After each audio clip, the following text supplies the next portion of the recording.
Алдымен облыс әкімі Жансейіт Түймебаев көрмеге қойылған құрылыс саласына қажетті жаңа технологиялар және құрылыс материалдарын аралап, оның сапасын бағалап шықты. Көрмеге қойылған кез келген тауар отандық, дені жаңа технологиямен жасалған экологиялық таза өнім. Өңір басшысының сөзінше, қазір құрылыс саласына қолданылатын өнімнің басым бөлігі елімізде шығарылады.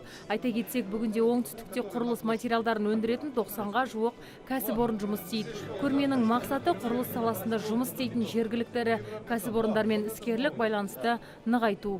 Осы мынау көрме ғимаратының ішінде, мынау павильон, көрмеде қойылған павильондардың ішінде негізі 80-ге жуық жаңа құрылыс өнімдерін, материалдарын шығаратын мекемелер, құрылыс компаниялары да бар, құрылыс өнімдерін өндіруші компаниялар да бар. Осылар өздерінің өнімдерін көрсетіп отыр.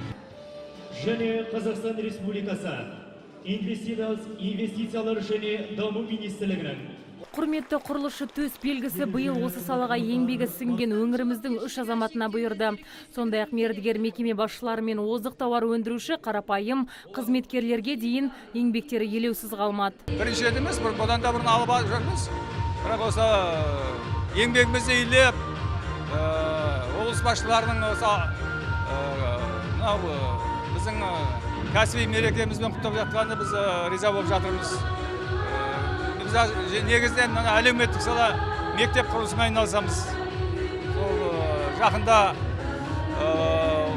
бір ай бұрын осы Ордабасы ауданында мектепті тапсырдық.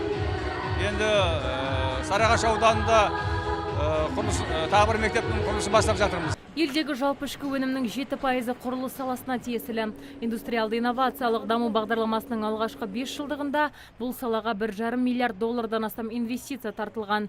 Бүгінде облыста құрылысқа қажетті өнімнің 80%-ын шығарады. Аталмыш сала өкілдерінің табанды еңбегінің арқасында зәулім ғимараттар мен көп қабатты үйлер бой көтеруде. Баршаңызды бүгінгі кәсіби мерекелеріңізбен шын жүректен құттықтаймын. Бұл саланы дамыту бүгінде мемлекеттің өзекті экономикалық және саяси міндеті болып табылады. Құрылыс индустриясының өркендеуі, әлеуметтік маңызды нысандардың салынуы әлемдегі 30-қа ұмтылған елімізде ерекше орын алады. Соңғы жылдары құрылыс саласын арналған инвестициялар көлемі республикалық, облыстық және аудандық бюджеттерден, сонымен бірге компаниялар мен фирмалардың қаржылары есебінен біршама өсуде. Айта кетсек, тұңғыш рет бұл кәсіби мереке Кеңес одағының тұсында 1956 жылы белгіленген болатын. Сол уақыттан бері жыл сайын тамыздың 2-ші жексенбісінде Қазақстанда және Ресей, Украина, Белоруссия елдерінде құрылысшылар күні мерекеленіп келеді. Азиза Мадияр, Мұрат Адинаев, ТВК телеарнасының жаңалықтар қызметі.